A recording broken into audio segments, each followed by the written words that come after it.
O primeiro-ministro de Israel, Benjamin Netanyahu, pediu que a Cruz Vermelha ajude a levar alimentos e remédios aos reféns que estão em cativeiro na faixa de Gaza.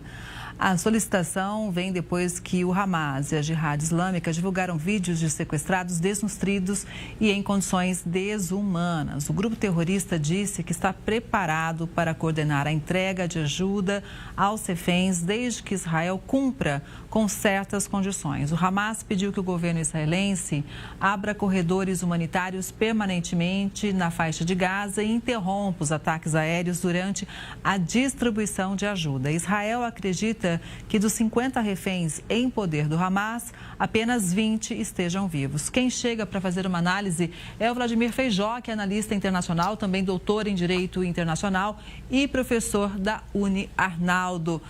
Feijó, boa tarde, seja sempre muito bem-vindo. Boa tarde, Kelly. É uma satisfação. Pena que, com alguma frequência, a gente comentando temas tão tristes como esse.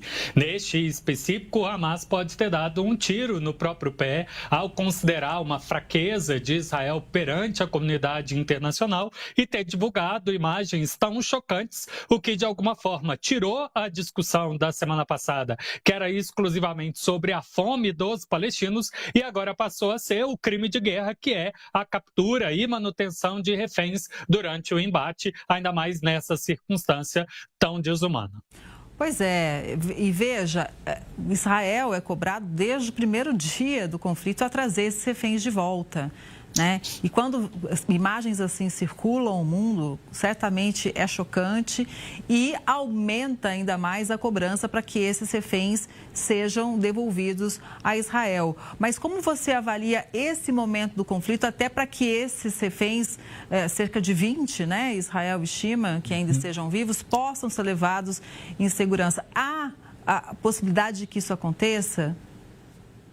Kelly, como eu comentei, o Hamas aproveitou da leitura deles de que o governo Netanyahu está fragilizado para aumentar as exigências. A gente discutindo a possibilidade de um cessar-fogo com um grau já difícil de ter aceitabilidade recíproca, agora o Hamas aumentou as exigências. Em vez de simplesmente libertar palestinos que estão sob prisão israelense, eles incluíram a obrigatoriedade, se quiser, a liberação de reféns israelenses sobre a sua cautela, que sejam libertadas pessoas que foram condenadas por Israel por atentados terroristas com dezenas de mortes de israelenses. Além dessa imposição que você mesma comentou aí, de que para levar alimento para os reféns israelenses através da Cruz Vermelha, Israel concorde com a interrupção imediata de qualquer ataque aéreo e expanda o período de interrupção dos combates, não só para garantir que os alimentos chegarão até o Hamas, dizendo que vai levar até os reféns, mas que também amplia a possibilidade de alimentos chegarem até os palestinos dentro de Gaza como um todo, imaginando o Hamas que isso deve aumentar a sua popularidade perante a população local, que estava cada vez mais crítico à postura já diante a eliminação ou a ampliação da fome, já que mais comida chegaria até aí. E aí o governo Netanyahu fez o oposto do que o Hamas imaginou. Pelo contrário, adotou uma postura mais dura e disse que agora é o momento de atacar mais pesadamente Gaza, porque não existe espaço para negociação e deve optar por libertar os reféns através da ocupação militar. Ou seja, os palestinos pode ser que vão ficar numa área ainda menor, já que Israel vai buscar tentar identificar onde podem estar os reféns ocupados.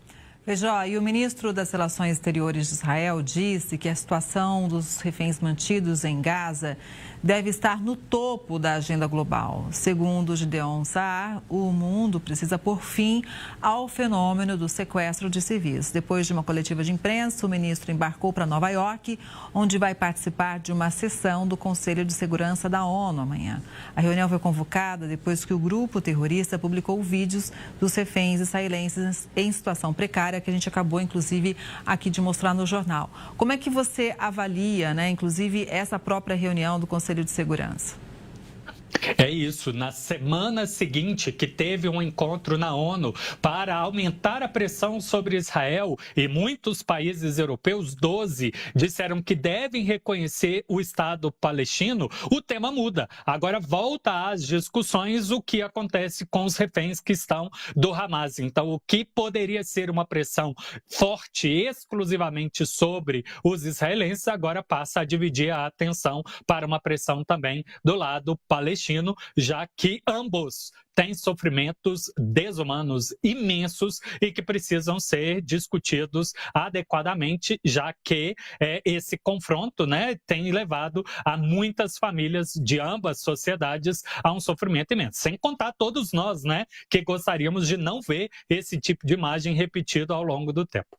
Pois é, Feijó, então, veja, quando o Hamas age de uma forma que prejudica, inclusive, o olhar do mundo sobre uma possível criação do Estado palestino, a gente volta àquela posição lá do começo, que é o seguinte: o Hamas não se importa com o povo palestino, né? O Hamas, ele luta pela causa própria, ou seja, usou ali civis como escudos humanos, né? A gente vê ali o sofrimento e agora, mais uma vez, né? No momento em que havia uma sensibilização de alguns países declarando, inclusive, apoio ao Estado palestino, o Hamas, ele vem e acaba, com a divulgação dessas imagens, esfriando isso. Estou correta? Qual que é a sua análise?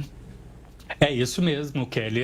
Põe em choque a versão do Hamas dizendo que eles são os legítimos defensores dos palestinos porque estão fazendo alguma coisa para acabar na chamada ocupação ilegal, colonização, apartheid ou qualquer circunstância diferente do que outros grupos palestinos, especificamente aqueles que administram a Cisjordânia, e de alguma forma mostra a hipocrisia do caso, né? Já que o Hamas insiste em todas as negociações de continuar se preservando como liderança, mesmo que para isso milhares de palestinos, para não falar os 2 milhões de palestinos, possam sofrer para alcançar esse fim político.